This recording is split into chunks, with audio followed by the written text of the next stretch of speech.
Let's talk about first then. One of my favorites. So why do we use first then? Because sometimes you need to see the reason that you're working so hard. I don't know anyone on the earth who just toils and toils and toils with absolutely no idea of what the payoff is. I know people who enjoy very strenuous activities or very difficult work or very complicated tasks, but there is always something they're getting out of it that they understand about that. Okay? Particularly if you're asking a child to do something that's hard, maybe it's a new environment, maybe they've never done it before, it's kind of that situation where you need to see the light at the end of the tunnel. Why would I persist with this? This is really hard. Okay? If I don't see what's coming next, I might not make it. All right? I'm going to talk much more about this. Now, you can go from a simple, first, we're going to take 5 shots at the net, then you can do the obstacle course, which you really love. Okay? You can really stretch that out. So, first, we're going to do 1, 2, 3, 4. Then you can do the obstacle course. Okay? Think of it this way. Stretching out expectations is extremely natural. You must start where the child can be successful. That's a key lesson here. Imagine you decide for some amazing reason that you're going to train for a marathon.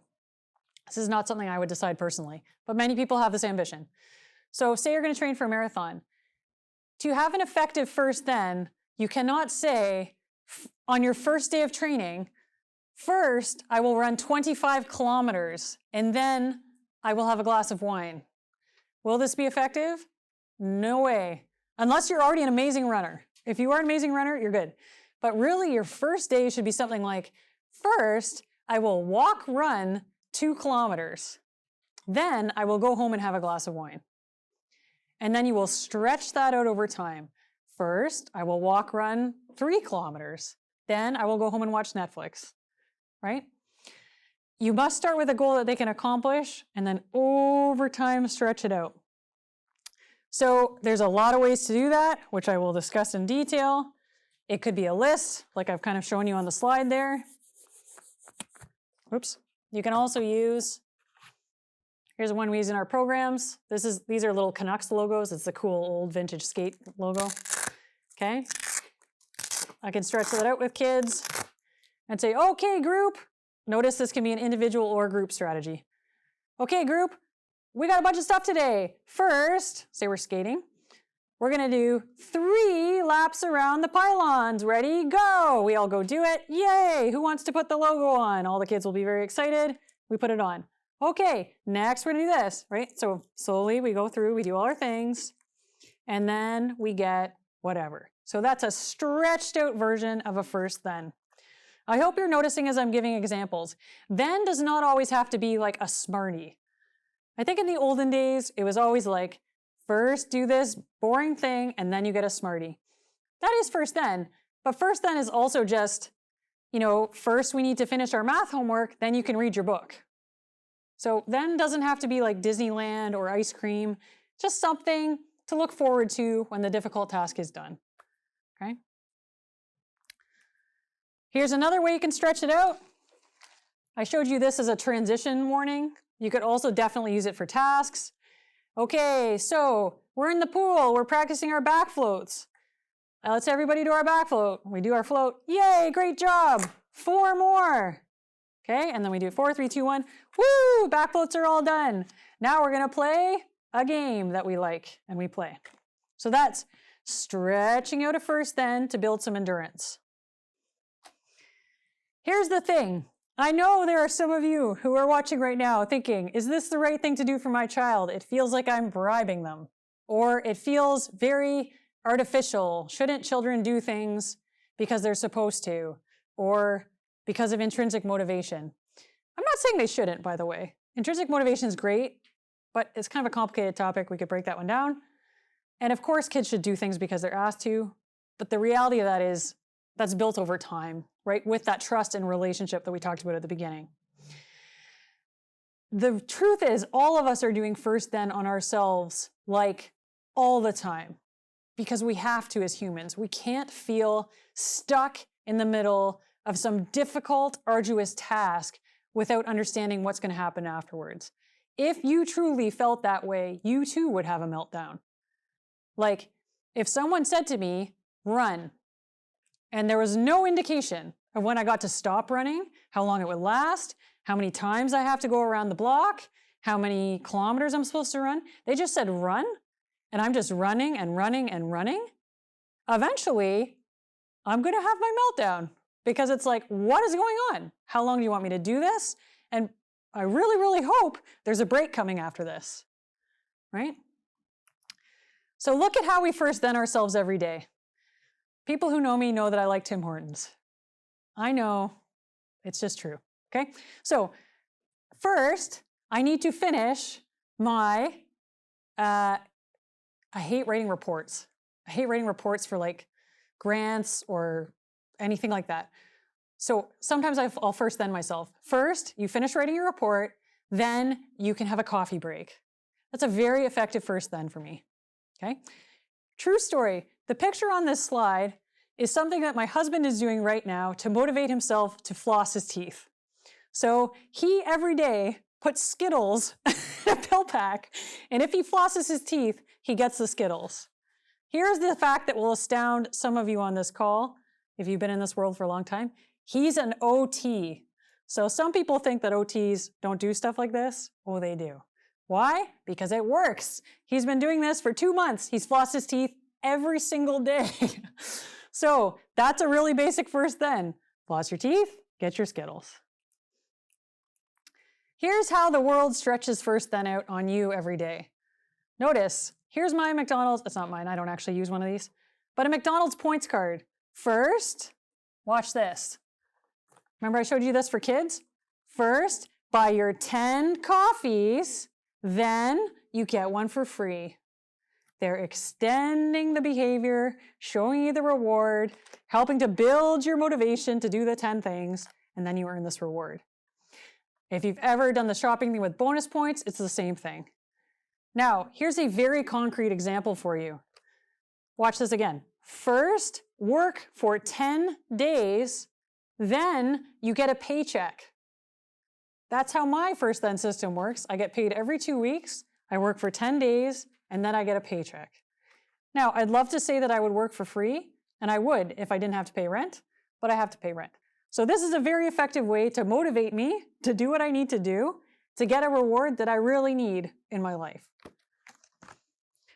So I hope, again, you're seeing that this whole first then thing and having a visual representation of what happens after you do a number of different things, again, is a human support. Let's look at this. So I showed you this idea of a visual countdown, right, for kids. So we do 5 floats, and then we're going to play a game. Well, again, here are some screenshots from my life.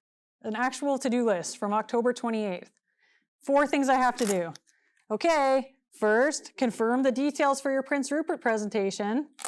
Then, finish your HCMA presentation. Then, set your transition meeting with your team. Then, follow up with Ryan about the equipment. Now your workday is done. Right? So my point is, visual representation, showing the expectations in a way that makes sense for the person you're supporting and helping them understand what will happen afterwards is just a human support. All right? So let's explore this with yourself just for a second. What is your then? So what in your life is a thing that you look forward to after completing something difficult? It doesn't have to be Smarties, right? Just what are the things that you do for yourself? So I already gave you a clue about me. I really like coffee. It's great. So if I know, hey, I'm at work, I do these things, and then I have a coffee break, that works great. I also threw a picture of my dog and my kid on the slide because that's true too. It's like, first I get my workday done, then I can look forward to spending time with my family. Relaxing, watching Netflix, rewarding accomplishments, walking my dog. I love walking my dog too. Wine. Yep, lots of people say wine. Relaxing, food, rewarding accomplishments. Watch YouTube. Yep, for sure. That's my husband's. My garden. Ah, spending time in the garden is so nice. Very good. Awesome. Chocolate, beer, story time, doodling, snacks. This is great. Lots of people are saying walk. I also love walking. Quiet time. Ah, quiet time. So good. Great. Okay, so this is just an acknowledgement that we all have a then. So sometimes there's a concept called matching law. Matching law means if someone asks you to do something really hard, the effort you have to put into it must be, the reward has to match it. A reward is kind of a loaded term these days. Reward just means what happens as a result has to be worth it. So if I'm going to work really, really, really hard on a grant application, it's usually got to be a big grant. So I'm not going to spend 5 days, full days, really hard, really annoying application for a grant that's worth $10. It's not worth it. That doesn't match, right? It's the same for children from their perspective. So if you ask a kid to sit down and do a math sheet that from their perspective is very, very difficult and they hate it, like they just hate it. And the payoff is, then you can have another math sheet. I wouldn't be surprised that you're seeing the tip of the matching law there, right? So how can you change that around so that from the kid's perspective, it starts to make more sense? Sometimes we have to do things we don't like. I'm not saying we don't. We all have to do things we don't like. And there is great value in building tolerance for learning to persist in difficult tasks. But the point is, if you put the start line so far that the kid has no hope of tolerating it, they're never going to learn that skill. So you have to put the start line somewhere where the kid can tolerate it and then push and push and push, just like we would for ourselves. Remember my marathon example, okay? I start somewhere where I can be successful. It's still hard, but I start and then I push slowly, slowly, slowly until I can get to my goal. Every kid's start line is different in every task. That's a tough, just fact. So, in summary, if you can predict how long you have to do something, it's really supportive of engagement. Whether you help a child predict that by showing the schedule, by trying your countdown strip, by writing a list on a whiteboard or a piece of paper, by using a point system, right? There are many, many different ways, but the key is, at any given moment, if you see the child struggle, ask yourself, can they see what they need to do, how long it will last, how many steps there are, and very importantly, what will happen next? Or are they just feeling so stuck in this difficult task and they don't actually understand how long it's going to last? What are the steps they need to complete? And do they know what's that light at the end of the tunnel? It's a great skill to teach kids the concept of working towards a goal, right? So we can think of this point system kind of idea as a way to teach kids about working towards a goal. I just remembered that I'm supposed to answer a question that's in the chat box. And the question was, I think I'm going to get this basically right, but how do you support peers to get engaged? Here it is. How do we get more peers to support our kids, especially in high school, in PE class, for example? Really good question. Quite complicated to answer in the time that we have today, in the format that we have today. A good example of something where if we were in an auditorium together and you could come and talk to me and we could have a back and forth, it might be a little bit easier. But just to say that it's, if you follow your intuition on that, you're probably not going to go too far off. So identify students who would be, excellent, kind of have that innate ability, that kind of it factor. that are positive and encouraging, that can be a really good support for the student that you're trying to support. As much as possible, make it something that feels natural, that feels mutually beneficial, not something that's really singled out with all the other kids. Rather just having those students act as sort of a behind the scenes guide, coach, mentor, encourager, cheerleader, whatever the role is that your students who require support are needing. So I'm sorry that I can't give you a more in-depth answer than that, but that's quite a tough one, I think, to answer in this format. Back to the first sentence. Sorry, just had to get that in there because I remembered I'm supposed to address that. So key point being, the format is up to you, how you choose to do this. Checklist, to-do list, sticker charts, point charts, apps. I will show you a few more picture examples. So here's a first then with a countdown strip. The picture on the left is actually in a swim program. So we've got those visuals laminated. They're on the pool deck. They're used in a group format. So all the kids in the class see, these are not exactly the same pictures, but the kids in the class are seeing, first, we're going to blow bubbles, then we're going to play with toys, and they're getting the added predictability with the countdown strip. So we're going to practice blowing bubbles 5 times. Okay, everybody ready? We blow our bubbles. Great! Who wants to take off the 5? The kids really like this job. Pull it off. Awesome! 4 more, right? We do it 5 times. It's very predictable. And then we all enjoy playing with the toys. I find when you first teach instructors that tool strategy, it can be like night and day. You can go from a very disorganized, chaotic feeling, kids looking in many different directions, not super engaged, to very engaged, very focused, because you're adding that structure, that real clarity for everyone involved of what are we doing, how many times are we doing it, and they're gung-ho and excited about, the toys as well. So very helpful. Here's a couple of visual timers. So I did talk before the break a little bit about visual timers and how there's many apps for visual timers, and hopefully people are sharing some of those in the chat box. On the left, you see a picture. This was actually when we were running a teen young adult fitness program, and the individual there didn't have the understanding around the digital timer, because if you think about it, every single fitness machine you've ever used in your life has a timer built in. Why do gym machines have timers? Because people like to see how much time they have left.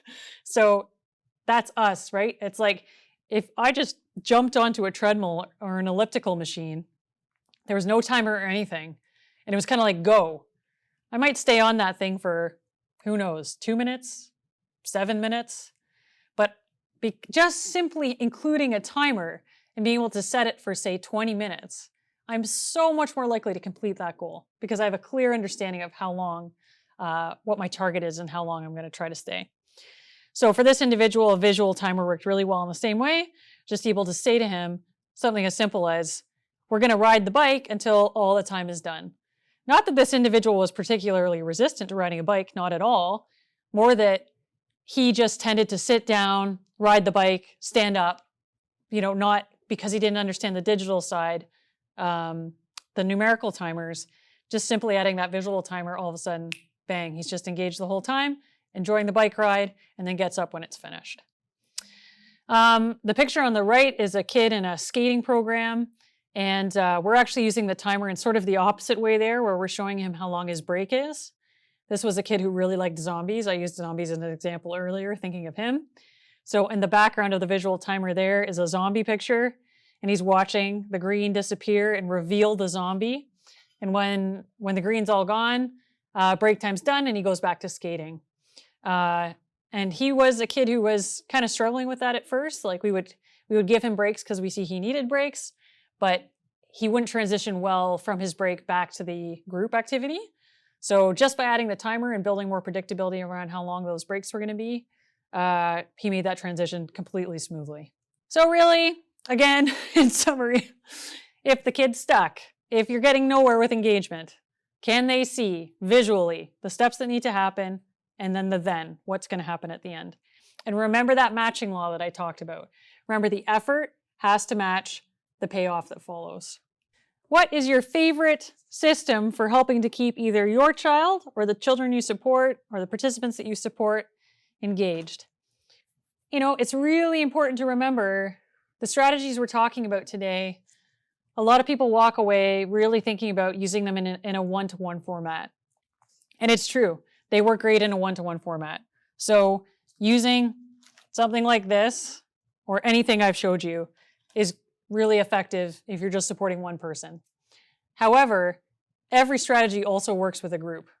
So, you start to get into a few more complexities in the dynamic there. So for example, if you're working with a group of kids and you want to figure out, well, what's the then going to be for the whole group? Well, there's probably going to be diverse opinions about what the then should be.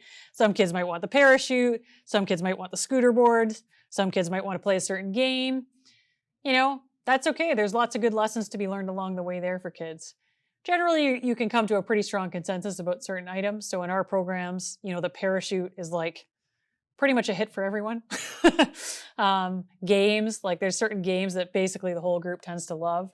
But of course, you can also teach kids things like, okay, this time we'll do this one, and then next time we'll do so-and-so's idea, right? All right, so based on the responses, I'm seeing lots of people really like the points chart, check marks, stickers. Yep, those are great. And those things are great because it allows you, again, to do that stretching out. So instead of just a single first, then, like first show me a good pass, then, we'll go and play a game. Now you can do, first show me a good pass, then let's go through the obstacle course 2 times, then we'll do this, then we'll do that. You can get a whole bunch of stuff in there. Okay, thanks for that. Perfect. Now, next question. What is your child's then? So you can answer this based on your child. You can also answer this based on, again, if you're a teacher, think about what are some thens you can offer in the classroom. If you're a recreation leader, what are some thens that you can offer in your program?